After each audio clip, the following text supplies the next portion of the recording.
Hora 25 de los negocios, con Aimar Bretos y Javier Ruiz. Hoy, impuesto para 1.000 millonarios. El G20, los 20 países más industrializados del planeta, piden un impuesto para las grandísimas fortunas, del 2%. En la actualidad pagan el 0,3%. Hoy vamos a leer qué significa esto y qué implica en términos económicos. El G20 quiere recaudar 250.000 millones con esos 3.000 millonarios.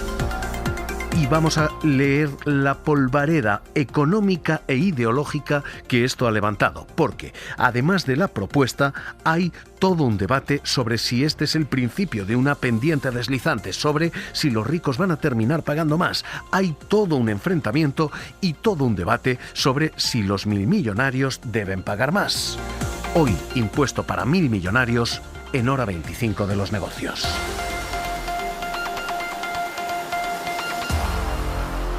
Ouvimos vozes cada vez mais altas do Sul Global e da sociedade civil, exigindo uma agenda fiscal internacional mais ambiciosa. Es Brasil quien ostenta la presidencia del G20 y quien plantea un impuesto para 1.000 millonarios. Paguem a sua justa contribuição em impostos. Vindo de proceso de reforma tributária no Brasil, Brasil plantea que los 1.000 millonarios paguen un 2% en impuestos. A cooperação global nessa área. Y plantea que esto se haga de manera coordinada y conjunta entre los 20 países más industrializados, para evitar que esos capitales salten de un país a otro y busquen legislaciones fiscales de conveniencia. Lo que el G20 quiere es cobrar más, no a los que tienen más, sino a los que tienen todo, absolutamente todo, a los 3.000 hombres más ricos del planeta. Básicamente lanza un argumento. En 1997, esos multimillonarios globales acumulaban el 3% del PIB mundial. Tenían el 3% de la riqueza del planeta en sus manos. Pero los impuestos les han dejado ir, y a día de hoy ya no tienen el 3%. A día de hoy tienen el 14% del PIB.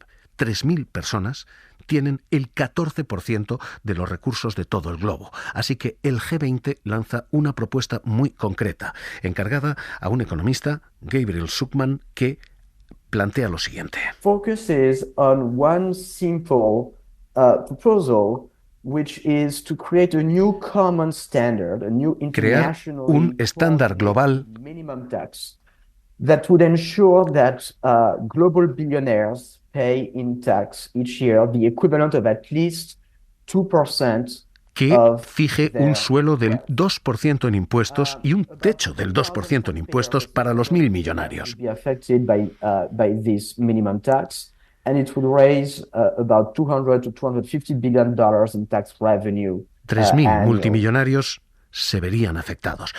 ¿Qué es básicamente lo que plantea? ¿A quién afecta? Considera 1.000 millonarios, con toda la lógica, a quienes tienen más de 1.000 millones de patrimonio, sea inmobiliario, sea en acciones. Insisto, no estamos hablando de millonarios, ni siquiera estamos hablando de ricos. Estamos hablando de los 3.000 hombres más ricos del planeta. Y son, sí, efectivamente, inmensamente y mayoritariamente hombres. ¿Qué plantea? Plantea que ese impuesto sea coordinado entre todos los países del G20 a la vez, para que no puedan escapar de una jurisdicción a otra. Y plantea un resultado que significaría recaudar 250.000 millones. Esta propuesta de Brasil y esta propuesta del G20 es relevante porque cuenta con un apoyo capital en todo esto. Y ese apoyo capital se llama Estados Unidos y, enorme asterisco, el todavía presidente Joe Biden. We have now about 1,000 billionaires. Their average tax is 8%, as I said. It's wrong. Que dice, los 1.000 millonarios no están pagando lo suficiente. Un bombero, una profesora paga más del doble que ellos. A school teacher or firefighter. Y este es ahora mismo el debate. deben pagar más, no los que tienen ya más, sino los que tienen absolutamente todo en sus manos. Hay dos grandes argumentos a favor de este impuesto. El primero, el más sencillo, es el de la justicia fiscal, la progresividad fiscal.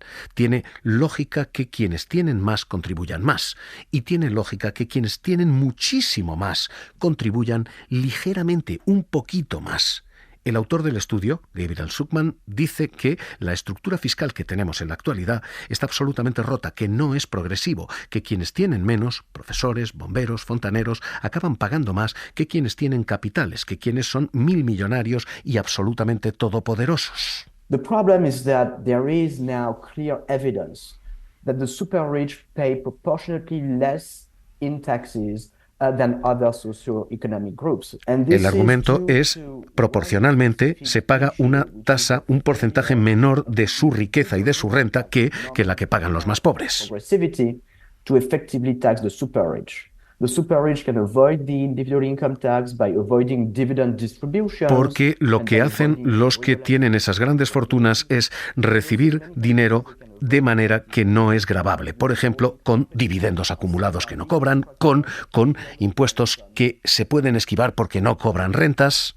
Básicamente, el argumento es: un trabajador medio paga el 23% en impuestos, un mega millonario medio paga un 0,3% en impuestos en la actualidad. Insisto, 23%, un fontanero, un policía, un funcionario y 0,3% un millonario. Esto es el primer argumento a favor de este impuesto que el G20 plantea para los millonarios. Hay un segundo argumento, y ese segundo argumento es el de fijar una tasa plana, el 2%, para que todo sea fácil y gravable, para que no haya confusiones sobre qué modelos de ingresos tienen cada uno. El 2% plano, una línea, un dibujo del 2%, permitiría evitar modelos fiscales, escudos fiscales tras los que refugiarse. Estos son los dos grandes argumentos a favor del impuesto: progresividad y simplicidad. En contra se han levantado, por supuesto, los millonarios y los aspiracionales, quienes dicen: quizá algún día yo lo sea, así que mejor no grabar eso. Y los argumentos son básicamente tres en contra de esto. Primero, movilidad del capital. Si gravamos a los millonarios, se irán a otros países. Y el ejemplo tiene nombre propio. Es Gérard Depardieu. Par exemple, tenez, agressif. Moi, monsieur, si j'avais un tel nez, il faudrait sur le champ que je me l'amputasse. Amical. Mais il doit tremper dans votre tasse pour boire. Cyrano de Bergerac dejó de ser ciudadano francés y pasó a ser ciudadano ruso. Argumentó motivos fiscales. Y es cierto que la elección de ciudadanía hoy probablemente sea más que cuestionable. Irse a Rusia tiene las consecuencias de vivir hoy en un estado como Rusia, pero el argumento de quienes se oponen a este tipo de impuestos es: el capital es fácilmente trasladable y gravar a los millonarios puede hacer que se vayan, que consuman en otras jurisdicciones y perder, por tanto, la otra recaudación de IVA y otros impuestos que abandonan nuestras tierras. El G20 plantea una réplica a esto, por cierto, y es: coordinemos el impuesto, que sean los 20 grandes países los que lo hagan todos a la vez para evitar precisamente esa fuga de capitales. You need international coordination. You need more information exchange across countries, and you need a common standard to avoid a race to the bottom, to curtail tax competition.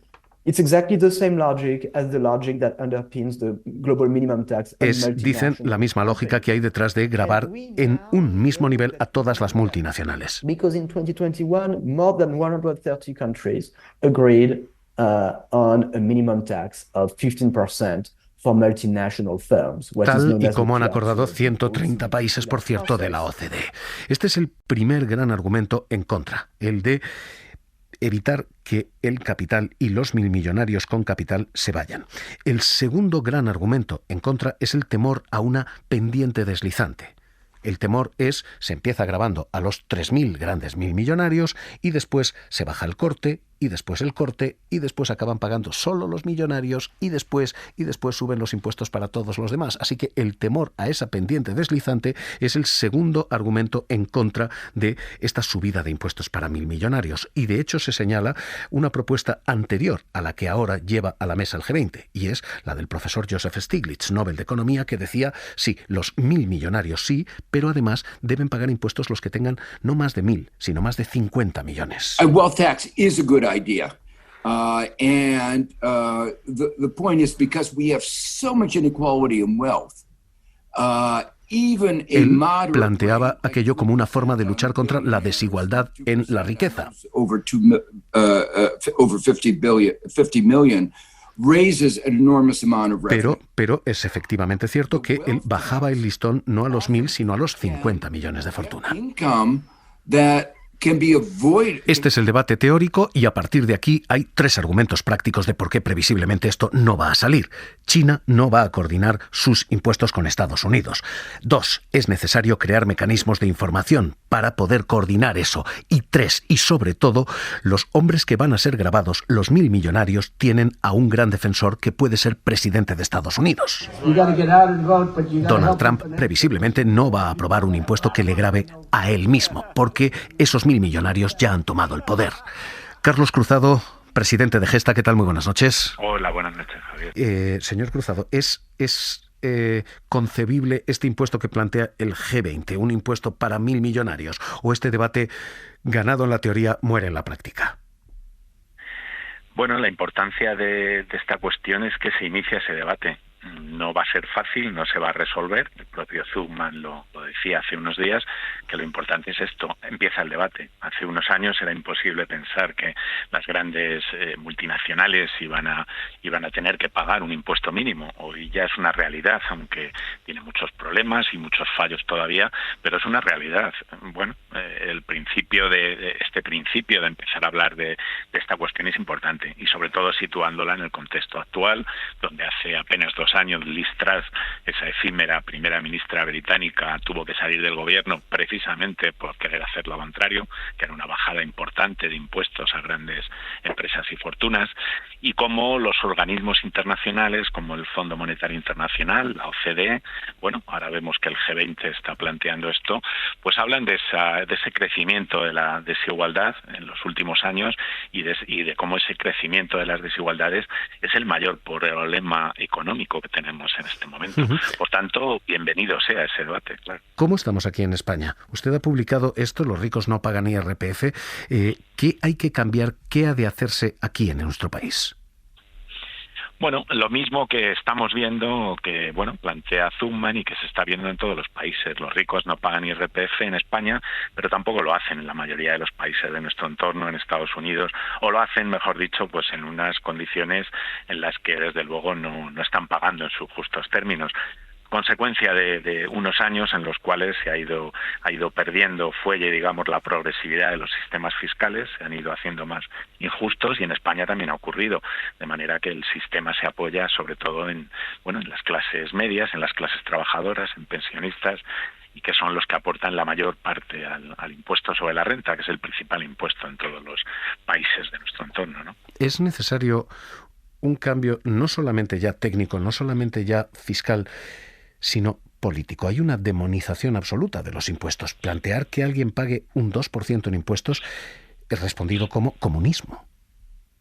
Efectivamente, en España es lo que está ocurriendo, y lo hemos visto con los impuestos que se han ido implementando en los 3 últimos años, el impuesto a las energéticas, el impuesto a la banca, ese impuesto de solidaridad a las grandes fortunas.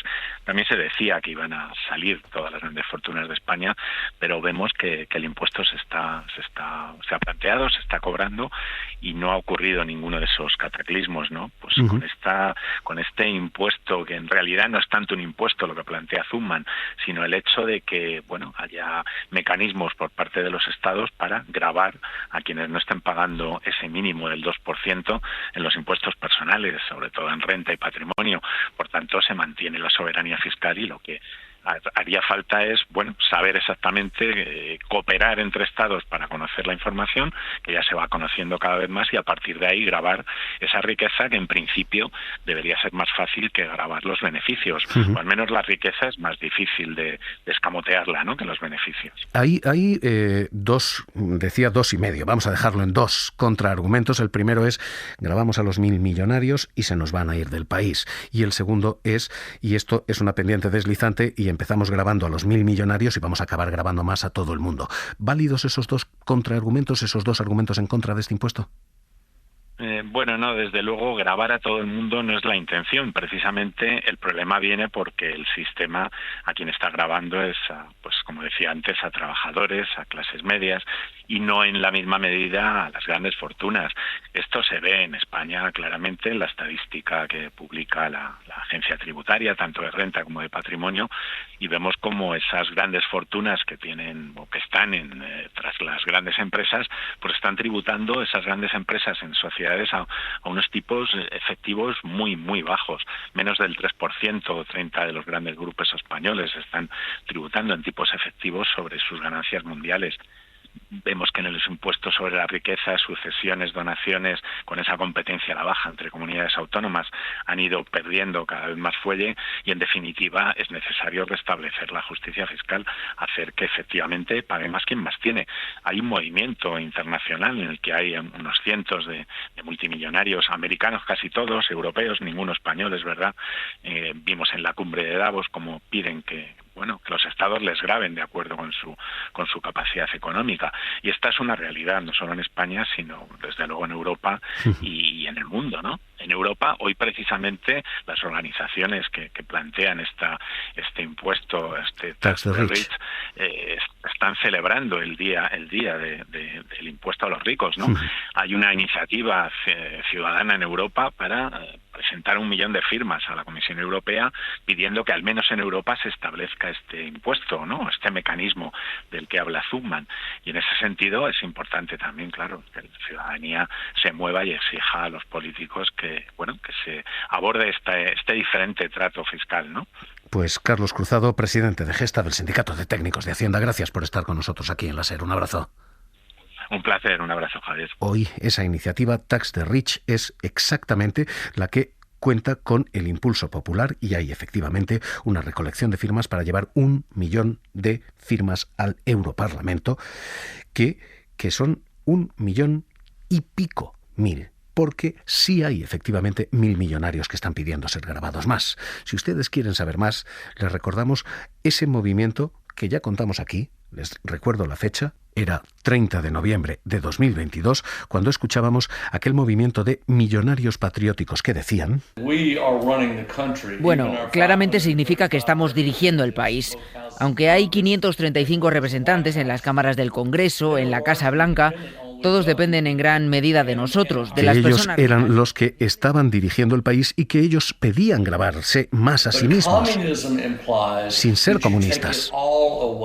El comunismo implica que se nos quita todo a las personas ricas. Y lo que yo digo es que nos tienen que quitar solo lo necesario para que la sociedad funcione correctamente.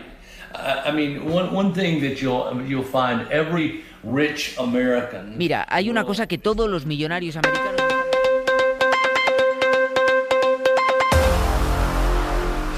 Y hoy, en Hora 25 de los negocios, vamos a dedicar unos minutos a hablar de viajes, en concreto de viajes de trabajo. Jordi Fábrega, ¿qué tal? Muy buenas noches. Buenas noches, Javier. Sí, vamos a hablar de los viajes corporativos que, como tantas otras cosas, se han tenido que reinventar después de la pandemia y que tienen ahora mismo como aliado a la inteligencia artificial para modernizarse.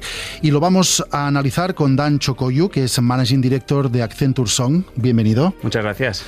Porque lo primero es constatar que, aunque haya más teletrabajo, más videoconferencias y aunque haya costado un poco más que en otros ámbitos, los viajes de negocios han vuelto ya a los niveles que tenían antes de la pandemia. Efectivamente, los viajes de negocio han vuelto y principalmente es por un tema de casi humano, ¿no?